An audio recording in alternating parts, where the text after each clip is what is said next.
अस्सलाम वालेकुम and welcome to अलीज़ी vlogs. अहम अपडेट्स आज आपके साथ शामिल करूंगा। काजी फायज़ ईसा नस गया और भागते हुए एयरपोर्ट पे वीडियो बनाने वाले शख्स ने गालियां दे दी उसे। नवाज शरीफ का इस्तकबाल बरतानिया में कैसे हुआ? सारा मीर तहरीक इंसाफ की सपोर्टर वहां मौजूद थी एहतजाज करने के लिए। इस वीलॉग में आप उनकी गुफ्तगू सुनेंगे, मेरे साथ क्या बातचीत की उन्होंने नवाज शरीफ के इस्तकबाल के हवाले से, पूरी स्टोरी आपके सामने रखेंगी। पटवारियों के साथ किस तरह मतभेड़ हुई उनकी। दूसरी तरफ आज बाजोड़ में मुबारक ज़ेब जिसने खान के खिलाफ वोट दिया था, जब अपने हलके में पहुंचा तो लोगों ने उस पर चपेड़ों और थप्पड़ों की बारिश कर दी, बदतरीन कुटाई लगाई उसकी, धक्के दिए, गालियां दी। ये तहरीक इंसाफ के इंफॉर्मेशन सेक्रेटरी जनाब शेख वकास अकरम साहब ने एक वीडियो ट्विटर पे पोस्ट की और उसके मुताबिक मुबारक ज़ेब जब अपने हलके में पहुंचा तो लोगों ने खान के साथ धोखा करने के नतीजे में उस शख्स का घेराव किया, फिर उसको रेस्क्यू किया गया। वहाँ पर पानी पिलाते हुए वीडियो भी आपको दिखाई जा सकती है, साइड पे आप देख रहे होंगे। उसके बाद डील का सारा बयानिया जो भी था, उस डील के बयानिए को राना सनाउल्लाह नून लीग के जो हैं उन्होंने खुद ही वाड़ के रख दिया। उन्होंने इनकार कर दिया, अपनी हार मान ली और इमरान खान की उन्होंने तारीफ़ की कि उसने जेल काटी है, मर्दों की तरह खड़ा रहा। हकीकत या सही बात हो मैं उसको भी तस्लीम करता हूँ। बात यह है कि ठीक है, मेरा अंदाज़ा ये नहीं था, लेकिन उसने जेल ठीक कर दी। सही बात है ना, वो मैंने कभी रोकता, जेल उसने सही कर दी। मेरे ख्याल में नून लीग के जितने भी रहनुमा हैं उनको नवाज शरीफ से भी अपने तय गिला है कि हमारी सियासत को दफन करने वाला शख्स ये नवाज शरीफ सिर्फ इस वजह से कि ये बर्दाश्त नहीं कर सकता, ये भाग जाता है, मुश्किल में खड़ा नहीं होता, तो वो अब गाहे बगाहे अपना गुस्सा निकाल रहे हैं। ये फैक्ट बता रहा हूँ मैं आपको सोर्सेस के ज़रिए।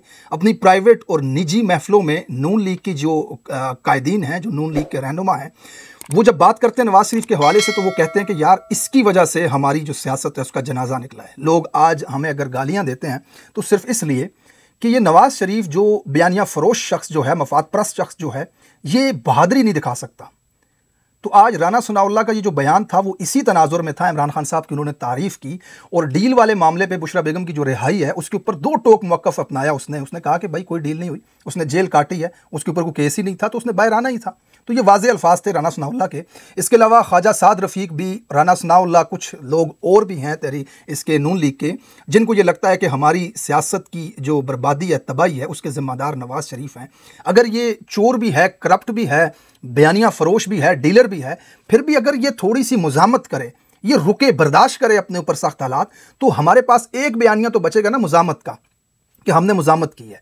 ये डील करके निकल जाता है, फिर हमने यहाँ ख्वार होना होता है। हमारे पास तो एवन फील्ड के अपार्टमेंट्स नहीं है, हमारी तो बरतानिया में अरबों की जदादें नहीं है, हमने इधर ही रहना है, तो ये हमारे साथ हाथ कर जाता है। तो ये राना सनाउल्लाह का जो बयान था वो इस तनाजुर के अंदर था।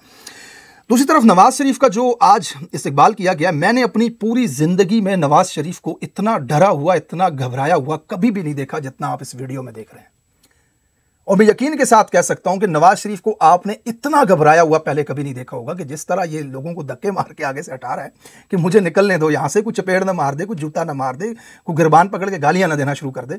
अनफॉर्चुनेटली ये जो जिस तरह की ज़िंदगी ये शख्स गुजार रहा है, जो इसने पाकिस्तानी कौम के साथ किया है, ये खौफ सारी ज़िंदगी इसका पीछा करता रहेगा। अब सारा मीर के साथ मेरी क्या बातचीत हुई है नवाज शरीफ के हवाले से, वो मैं आपको वीलॉग के आखिर में सुनाता हूँ। नए चीफ़ जस्टिस के हवाले से दो चीज़ें आपके सामने रख दूं कि नए चीफ़ जस्टिस ने हल्फ लिया। उनके हल्फ की जो तकरीब थी उसके अंदर मौजूद थे अतर मनीला साहब भी थे और मुनीब अख्तर साहब भी उसके अंदर मौजूद थे। और मैं ऑब्ज़र्व कर रहा था इस सारी मूवमेंट को, जहाँ पर हुकूमत के लोग भी मौजूद थे, उनके चेहरे उतरे हुए, और ये जो जजेस का पैनल है इसमें मुझे हशाश बशाश लोग बैठे हुए नज़र आए। तो आने वाले वक्तों में कुछ स्टोरियाँ आपके सामने ऐसी आएंगी। मैंने 2 दिन पहले एक वीलॉग किया था और उसमें कहा था कि नून लीग के साथ हाथ हो गया। अब ये तो वक्त ही साबित करेगा, लेकिन अभी के 2 फैसले जो चीफ जस्टिस साहब के आए हैं वो बड़े बेहतरीन हैं। एक तो उन्होंने तमाम सुप्रीम कोर्ट की कार्रवाई को लाइव स्ट्रीम करने का हुक्म दे दिया, यानी काजी फायज़ ईसा की तरह नहीं होगा कि मर्जी का केस चलाया जाए और कुछ छुप के पर्दों के पीछे किया जाए। इन्होंने तमाम जितने भी केसेस प्रोसीडिंग है उसको लाइव करने का कह दिया, तमाम कोर्ट रूम जितने भी हैं। तो अब ये बड़ा दलेराना फैसला है उनका। काजी साहब तो जब बैरिस्टर गौर बता रहे थे कि मेरे घर पे काले वीगो डालों वाले ने हमला किया, काजी ने प्रोसीडिंग ऐसे हाथ नीचे करके ना बंद कर दी थी। बटन काजी के पास होता था उसको ऑफ करने का।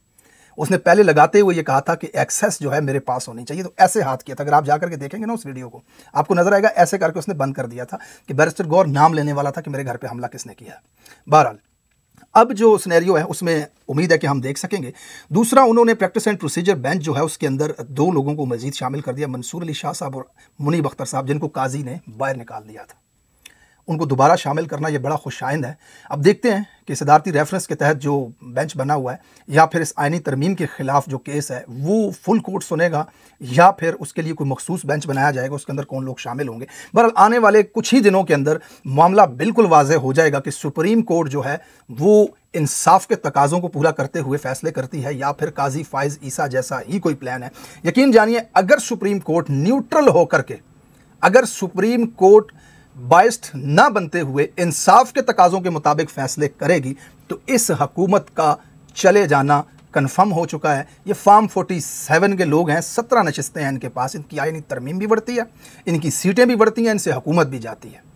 बहरहाल नवाज़ शरीफ की गाड़ी के ऊपर परचम तहरीक इंसाफ के लहरा दिए गए। वहाँ पे जो कारकुनान मौजूद थे नवाज़ शरीफ के मुंह में डाल रहे थे तहरीक इंसाफ के झंडे को वैसे, और नारे लग रहे थे चोर चोर के। वहाँ पर डरा हुआ, घबराया हुआ, भेगी बिल्ली बना हुआ वहाँ पर गया।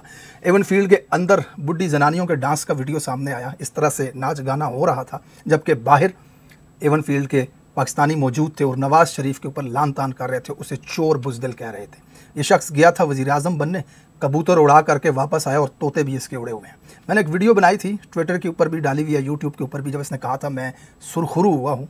तो इसका सुरखरू होना बस इतना है कि ये जब भी अपने आबाई मुल्क बरतानिया पहुँचता है, जो इसका हकीकी मुल्क है, तो इसके घर के बाहर से साल हा साल तक चोर चोर के नारों की आवाज़ सुनाई दी जाती है। बहरहाल सारा मीर के साथ मेरी आज के इस इवेंट के हवाले से क्या बात हुई, ज़रा इसको समात फरमाएं। जी, सारा मीर साहिबा इस वक्त हमारे साथ मौजूद हैं। आज जो मियाँ साहब का इस्तकबाल हुआ वहाँ पर एवन फील्ड में, उस हवाले से हमें अपडेट करेंगी। Thank you so much Alizai vlogs को टाइम देने के लिए। सारा, आपका शुक्रिया ज्वाइन करने के लिए। अस्सलाम वालेकुम अली भाई, बहुत शुक्रिया आपका भी, आपने हमें इनवाइट किया। Thank you so much. अच्छा, बहुत सारी वीडियोस देखी आज सोशल मीडिया पे, टिकटॉक पे, ट्विटर पे आपकी, आप वहाँ मौजूद थी, तो थोड़ा सा सूरत हाल से आगाह कीजिएगा कि मियाँ साहब का किस तरह से इस्तकबाल हुआ, कैसे लोगों ने उनको वेलकम किया, क्या सिचुएशन थी वहाँ पर, थोड़ा सा इस हवाले से अपडेट कीजिएगा। अली भाई, आपको पता है खान साहब ने एक बात कही है हमेशा से कि ओवरसीज जो है वो मेरे दिल के बड़े करीब हैं। तो ओवरसीज जो खान साहब पे सख्तियां हो रही हैं, जब वो उसको देखते हैं और इस तरह के फिरौनों को देखते हैं तो वो बर्दाश्त नहीं करते हैं। तो रात का टाइम था और 9 साढ़े 9 बजे इसने सोचा कि यूके में लोग जल्दी सो भी जाते हैं, आपको पता है आजकल तो सूरज भी जो है वो 6 बजे गुरूब हो जाता है। इसके बावजूद लोग वहां बड़ी तादाद में आए हुए थे और लिटरली नवाज शरीफ की गाड़ी के सामने लोग झंडे लहरा रहे थे। और नवाज शरीफ की गाड़ी के में बिल्कुल ऐसी थी, शायद आपने कुछ वीडियोस में भी देखा हो, उसका जो चेहरा था ना, जिसे कहते हैं ना जिंदा फिरौन को देखना, कि इबरतनाक जो शिकस्त हुई है उसको, जिस बंदे ने 5 आर्मी चीफ लगाए हों और उसको 4 दफा मुल्क से निकाल दिया जाए और हम जैसे जो छोटी छोटी इमरान खान की अब बिलें सामने आके खड़ी हो जाएं, तो ये उस इंसान का क्या हाल होगा। तो बेटी की फिरौनियत अभी भी खत्म नहीं हो रही है, लेकिन नवाज शरीफ पूरी तरह बस रो रहा था, ये मैं बता। अच्छा, हमने देखा है फुटेजेस में इतना ज्यादा घबराया हुआ नवाज शरीफ को मैंने आज तक नहीं देखा, जिस तरह वो फुटेज के अंदर आ रहा था कि जल्दी करो और आगे से रास्ता बनाओ, इस तरह करके घबराहट में। अच्छा, लोगों ने वहां पर नारे लगाए, इसको चोर चोर के नारे लगाए, क्राउड ज्यादा था पीटीआई का वहां पर, बहुत ज्यादा लोग आए हुए थे और लोग चोर चोर के नारे भी लगा रहे थे। लोगों का बस नहीं चल रहा था कि लोग जो है ना वो गाड़ी कोई रोक लें।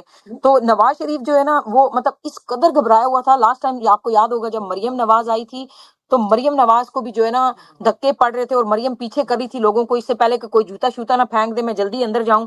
तो नवाज शरीफ ने अपने लोगों को धक्के मारना शुरू कर दिया और नवाज शरीफ खुद गिरता गिरता बच गया। और पुलिस ने जो है ना, आपने वो फुटेज भी देखी होगी, पुलिस ने सहाफियों को उठा उठा के मतलब पकड़ पकड़ के पीछे फेंका। इतनी बुरी सूरत हाल हुई थी और नवाज शरीफ हार्डली 1 मिनट दरवाजे में खड़ा होगा और बस अंदर भाग गया। अच्छा, ये अभी जाहिर सी बात है, ये वहां पर गया था वजीर आजम बनने के लिए और फिर कबूतर उड़ा के तोते उड़ गए, यहाँ पे वापस आ गया। क्या लगता है आपको कि ये वहां पर स्टे करेगा या अमेरिका के दौरे के बाद पाकिस्तान आने वाले हालात लग रहे थे आपको इसके? मुझे नहीं लगता, मुझे ऐसे लगता है कि ये भी इल्ताफ हुसैन बनने की कोशिश करेगा यहाँ बैठ के, जो इसके साथ हाथ कर दिया है आसम मुनीर ने, जिस डील के तहत इसको बुलाया था। मैंने तक नहीं बनाया वजीर आजम क्या बनाना था, तो मैं तो खुद भी यही पूछने गई थी कि तुम्हें तो वजीर आजम बनाने के लिए बुलाया था, तो फिर बेटी ने तुम्हारा सौदा कर दिया, साथ में भाई ने भी तेरा सौदा कर दिया। तो ये अमेरिका जाने वाले मेरे ख्याल में यकीनन ढोंग है कि अमेरिका जाएगा फिर आएगा। अब आपके सामने है जो इनकी सूरत हाल है, तो मुझे नहीं लगता कि ये अब वापस वतन जाएगा। जितनी एक खबर मैंने ये भी सुनी थी कि वहां पर जो नेबर्स हैं नवाज शरीफ के, वो लिटरली वीडियोस में रोते हैं कि ये शख्स को, इस शख्स को यहाँ से निकाला जाए, इसकी वजह से हमारा जो है वो आराम खलल पड़ता है, हम सो नहीं सकते क्योंकि ये इतना काबिल नफरत इंसान है कि लोग आकर के इसके घर के सामने एहतजाज करते हैं, नारे लगाते हैं। और दूसरा, वहाँ पे एवन फील्ड में हमने ये भी देखा है कि ब्रिटिश पाकिस्तानी जो है वहाँ पर जो कम्युनिटी रहती है वो इस शख्स को वहाँ पे रहने नहीं देते। मैंने एक वीडियो में कहा था, जब इसने कहा था कि मैं सुरखरू हुआ हूँ, तो ये कैसा सुरखरू है कि वहाँ पे 4 साल रहा है, तो 4 साल इसके घर के बाहर से चोर चोर की आवाजें आती रही। आपको लगता है कि फ्यूचर में भी अगर इसने वहाँ पे रहना है तो कोई इस तरह का इवेंट हो या ये बाहर आए तो फिर से पाकिस्तानी इसके साथ ये चीज कर सकते हैं जा करके? देखें, जहां तक आपने बात की ना नेबर्स के, नेबर वाकई में इससे नफरत करते हैं और बहुत सारे नेबर्स ये भी कहते हैं कि हमने इमरान खान को हम एडमायर करते हैं और हमने देखा है इमरान खान जो कुछ कर रहे हैं इंसानियत के लिए, अपने मुल्क के लिए। तो वो लोग जब हम यकीन करें प्रोटेस्ट करने जाते हैं वो हमारी फेवर करते हैं। और वाकई में आपको याद होगा कि वहां का काउंसलर भी एक दफा आया था कि हम कोशिश करेंगे कि हम इन लोगों को यहाँ से निकलवाएं, क्योंकि ये वाकई में एक नफरत का निशान बन चुका है और ये चीजें नहीं रुकेंगी। क्योंकि जितने भी पाकिस्तानी देखे, पाकिस्तान में तो कोई कुछ कर नहीं सकता क्योंकि वहां पे थोड़ी सी कोई बात भी करता तो ये उठवा लेते हैं। जाहिर है 52 गाड़ियां होती हैं जी, इसके आगे पीछे 52 गाड़ियां होती हैं, पुलिस होती है इसके साथ, पूरा सिक्योरिटी इदारे इसके साथ खड़े होते हैं, कोई बात नहीं करता, कोई करे तो मार देते हैं ये उसको, डाले के पीछे बात भी घसीटते हैं। एग्जैक्टली और अब इनके साथ ये होना है कि मतलब यहाँ आप खुद देखेंगे ये चंद एक जो लोंडे लपाड़े हैं जिसको हम कहते हैं, ये आप ही का वर्ड है, बड़ी दुनिया ने इस्तेमाल किया इसको। अब ये लोंडे लपाड़े लेके एक गाड़ी के साथ घूमा करेगा, ठीक है। इसकी भी मैं जस्टिफिकेशन दे दूं, आज आपने बात कर ली तो मैं इसके हवाले से भी कह दूं, मैंने सबसे पहले मंसूर अली खान जो सहाफी है ना उसको कहा था 2019 में, ये जो लोंडा लपाड़ा नून लीग का छोड़ा हुआ है, उसने मुझे ट्विटर पे ब्लॉक कर दिया और उसके बाद ये वाला वर्ड पकड़ लिया उसने। बहरहाल वहां पे थे नून लीगियों के साथ कुछ झड़प वगैरह भी हुई है आपकी या नहीं? हाँ, मेरे साथ जरूर हुई है। वहां पे लोगों ने कुछ चीजें प्रोपोगेट की, फ्यूचर में कभी बताऊंगी। मुझे स्पेशली पुलिस ने आके रोका कि आप यहाँ पे जो है ना प्रोटेस्ट नहीं कर सकती हैं और आपके ऊपर सख्ती से लोगों ने कहा इसको यहाँ से लेके जाएं। तो मैंने कहा आप मुझे सिखाएंगे कि मैं यहाँ प्रोटेस्ट नहीं कर सकती हूँ? मैंने कहा हम लोगों ने प्रोटेस्ट लीड किए हैं और काफी उन्होंने बदतमीजी भी करने की कोशिश की। बाद में बहरहाल पुलिस ने देख लिया सारा कुछ, उन्होंने कहा कि जी बिल्कुल हम जानते हैं, कुछ पुलिस वाले जानते थे क्योंकि हम तो वहां पे रेगुलर प्रोटेस्ट करते रहते हैं। तो बिल्कुल फिर अच्छा, मैं आपसे एक सवाल पूछूंगा इसको, क्योंकि लास्ट चीज कहने जा रही हूँ कि वहां पे जितनी गंदी और नंगी गालियां इन लोगों ने स्पीकर में दी है ना, अल्लाह ताला माफ करे। कोई दुश्मन होता है ना उसके साथ भी लोग ऐसे नहीं करते हैं। इन्हें यही नहीं पता है सियासत और मुखालफत में क्या फर्क है। बुशरा बीबी को गालियां दे रहे थे, खान को दे रहे थे, हम लोगों को दे रहे थे नंगी गालियां। आपको हम फुटेज भी भेजेंगे, आप पास में चलाएंगे। वो बाकायदा मरियम नवाज खुश होती है, उनको वीडियो बना के भेजी जाती है, उसको मजा आता है ये इस तरह का कोई उसकी पार्टी से गंदी गालियां दे तो उसको फॉलो भी करती है, रिट्वीट भी करती है और गुड़ भेजती है उनके घर में। वो एक दांतों को कमेड़ी लगी हुई एक बंदा बैठा होता है, आजकल टीवी पे बिठा दिया उसको, उसके घर गुड़ भी बेचती है, वो गंदी गालियां देता है ट्विटर पे। ये तो एक्सपोज बात है। अच्छा, मुझे एक चीज बताएं, मैं आपके हवाले से आपसे सवाल पूछूंगा। आप इस वक्त बिल्कुल फ्रेम के अंदर हैं, पूरे पाकिस्तान में आपको लोगों को पता है कि प्रोटेस्ट में आप जाती हैं वहां पे, और आपने वो जो जज दिलावर के साथ जो हुआ था आपका, बहुत सारी वीडियोस लोगों ने देखी। आपको डर नहीं लगता कि मरियम आपके साथ डायरेक्ट हो सकती है? आपकी फैमिली पाकिस्तान में रहती है, आपने पाकिस्तान जाना है, तो आपको नहीं लगता कि वो आपको नुकसान पहुंचा सकता है? देखिए, वो डायरेक्ट खान के साथ हुए थे ना, जिस दिन उन्होंने खान को गोलियां मारी, जिस दिन उन्होंने अरशद शरीफ को जो शहीद किया, जिले शाह को किया, उस दिन वो डायरेक्ट हो गए थे हमारे साथ। ये लदा बात है कि हमें समझ नहीं आ रही।